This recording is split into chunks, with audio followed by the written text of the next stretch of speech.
Hi friends, വേറിട്ട വിസ്മയങ്ങളിലേക്ക് എല്ലാവർക്കും സ്വാഗതം. അപ്പോൾ ഇന്നത്തെ നമ്മുടെ വീഡിയോയിൽ മഷ്റൂം കൊണ്ട് സൂപ്പ് ഉണ്ടാക്കുന്നതാണ് കാണിക്കുന്നത്.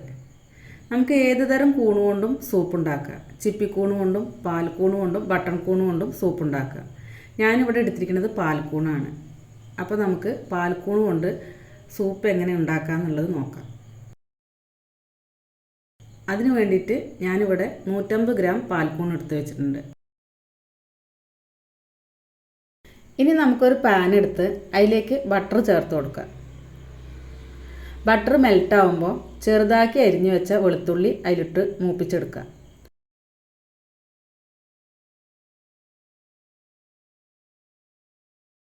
ഒരു 8 അല്ലി വെളുത്തുള്ളി മതി. വെളുത്തുള്ളിയുടെ കളറൊന്ന് മാറി കിട്ടുന്നവരെ ഇളക്കി കൊടുക്കണം.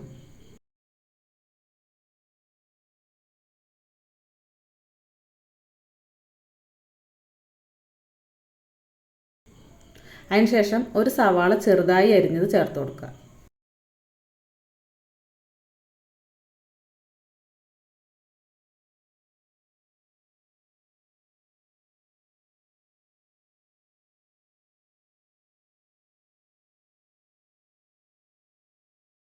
സവാള നന്നായി വഴന്നു വന്നതിന് ശേഷം നമുക്കതിലേക്ക് കൂണ് ചേർത്ത് കൊടുക്കാം. ഈ കൂണ് നമ്മൾ ചെറുതാക്കി അരിഞ്ഞെടുത്തതിന് ശേഷം 2 പ്രാവശ്യം വെള്ളത്തിലിട്ടിട്ട് നന്നായി കഴുകിയെടുക്കണം. എന്നിട്ട് അതിലത്തെ വെള്ളമൊക്കെ നല്ലോണം പിഴിഞ്ഞ് കളഞ്ഞിട്ട് വേണം ഇതിൽ ചേർക്കാൻ. കൂണിട്ട് കഴിഞ്ഞതിന് ശേഷം നമ്മൾ ഇളക്കിക്കൊണ്ടേയിരിക്കണം. അങ്ങനെ തുടർച്ചയായിട്ട് ഇളക്കിക്കൊണ്ടിരിക്കുമ്പോൾ കൂണിന്നുള്ള വെള്ളം വന്നോളും. ആ വെള്ളം വറ്റുന്നത് വരെ ഇളക്കിക്കൊണ്ടിരിക്കണം. അപ്പോൾ തന്നെ കൂണിൻ്റെ പകുതി വേവായിട്ടുണ്ടാവും.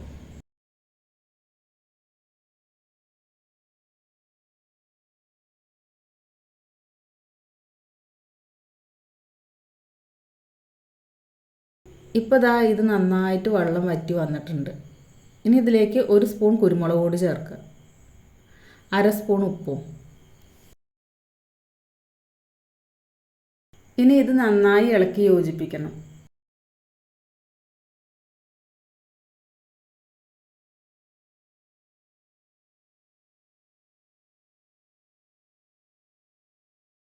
ഇളക്കി യോജിപ്പിച്ചതിന് ശേഷം ഇനി ഇതിലേക്ക് 2 ടേബിൾ സ്പൂൺ മൈദ ചേർത്ത് കൊടുക്കുക. ഇനി ഇതും നന്നായി ഇളക്കി യോജിപ്പിച്ചതിന് ശേഷം അതിലേക്ക് ആവശ്യത്തിന് വെള്ളം ചേർത്ത് കൊടുക്കുക.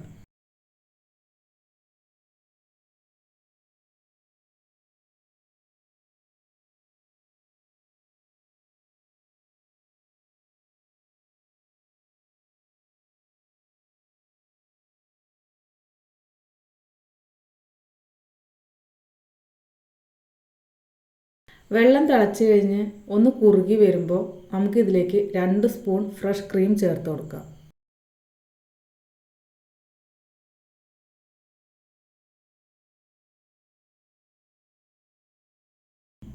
ക്രീം ചേർത്തിട്ട് ഒന്ന് നന്നായി ഇളക്കിയതിന് ശേഷം സ്റ്റൗ ഓഫ് ചെയ്യുക.